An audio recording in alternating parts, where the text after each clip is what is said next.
as I was explaining you that how the resource planning process can be done in India, and I was explaining you the third point. Now see, with the help of appropriate technology, skills, and even the different institutions and all, different institutions means the banking, communication, transport, everything, advertisements, everything will come under these institutions and all, factories and industries. Then a planning will be done that these resources have to be utilized. Then you will find that whatever resources are there which are available or which have been identified or which have been discovered, we will also see that what goals or what it is going to bring up for our country, that whether it is going to increase the GDP of our country, whether the development can be done with the help of these resources or not. Okay. Now we come to, yes, this part, right hand side paragraph, second paragraph.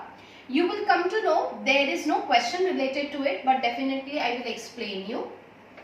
Now history of colonization, okay. History of colonization says that since ancient time, we in India were being exploited with number of resources. Why? Because we were rich in our resources. So from the Western nation and from the Eastern nations, you will find that the foreign countries, they turned up to our country to trade with us. So they utilized these resources for themselves and they sold these resources in the international market and all. But therefore, you will find that though we have got abundance resources and all, but it needs the proper technology, human skills, then quality of human resource for a ultimate utilization of these resources. Okay. Now we come to the right hand side paragraph, conservation of resources. This one, conservation of resources. Now see, as the population will increase, the utilization of resources will be more, isn't it? And there will be overutilization of resources. Okay. Now for example, like you will find that in a home there are 2 to 3 vehicles and every vehicle has to be filled up with the petrol or the diesel. So this is called as overutilization of resources and all. So number of fans, number of ACs, number of gadgets which we work on, that is all overutilization of resources and all. Okay. Now how the conservation of resources can be done. But before that, you will find in this paragraph, in between this paragraph, please underline, Gandhiji was very apt in voicing his concern about the resources. Here he wanted to, yes, raise one question related to overutilization of resources. He said that there is enough for everybody. Okay, there is enough for everybody's need and not for anybody's greed. Means if a person is greedy and he is overutilizing the resources, for that person the resources are not available for him. But the resources on this earth is abundance. It is for everyone and it is not for few hands. Okay, is it clear? So this statement you have to underline, and it is very important. Sometimes in the board the question comes that who said these lines and what it is about. Okay, so underline this, there is enough for everybody's need and not for anybody's greed. Okay, so underline this and write one question here. Who said these words and why? Who said these words and why?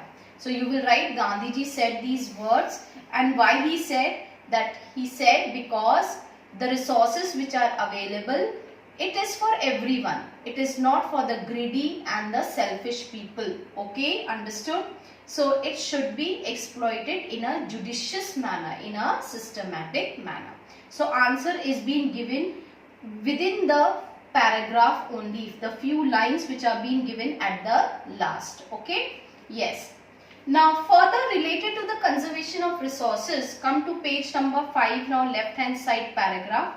We will come to know about that in the years of, yes, the Club of Rome, first line, can you see? The Club of Rome advocated resources conservation for the first time in more systematic manner in the year 1968.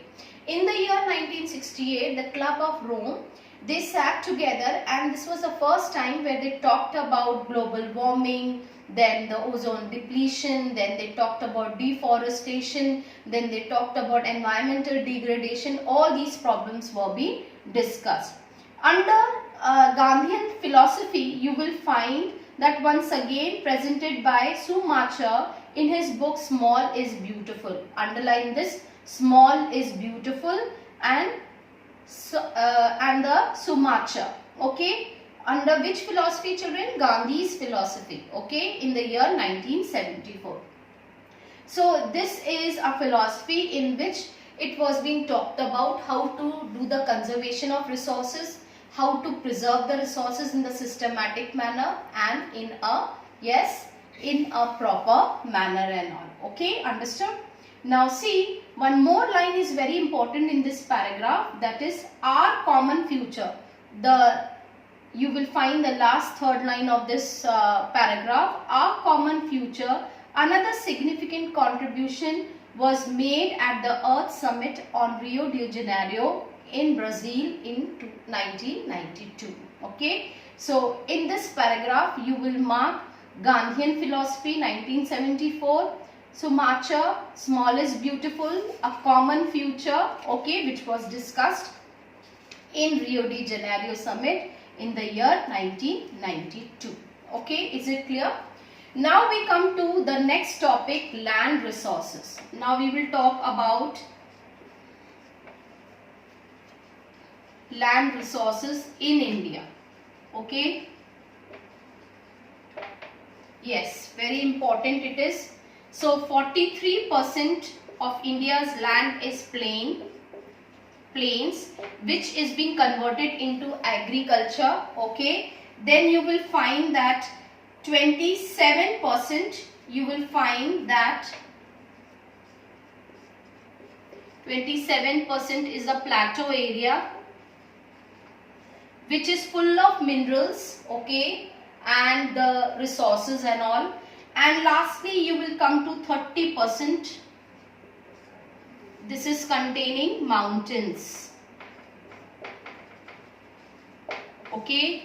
Now, when it is containing, see, this is the total land resources in India, which is being given in this particular figure. Okay, figure 1.3 India, land under important relief features. So 100% land, out of that 43% of the land area in India is plain areas, which is being converted into agriculture, okay, and industries. Okay. Mountains which are there, that is 30%, which has got lots of perennial rivers. It is also the tourist places. It is also you can say scenic beauty for the tourist and all. It has got number of perennial rivers which rises from the mountains. Okay. And the 27% is the plateau area, which is very rich in mineral resources and all. So this is the resources which are there, land resources in India. So write one question here below figure 1.3 and write there, mention the land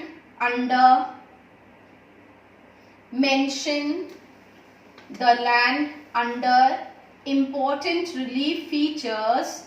Mention land under important relief features with their percentage and uses in India. Again, I am repeating this question. Mention the land under important relief features with their percentage and uses in India. Is it clear? Is it clear?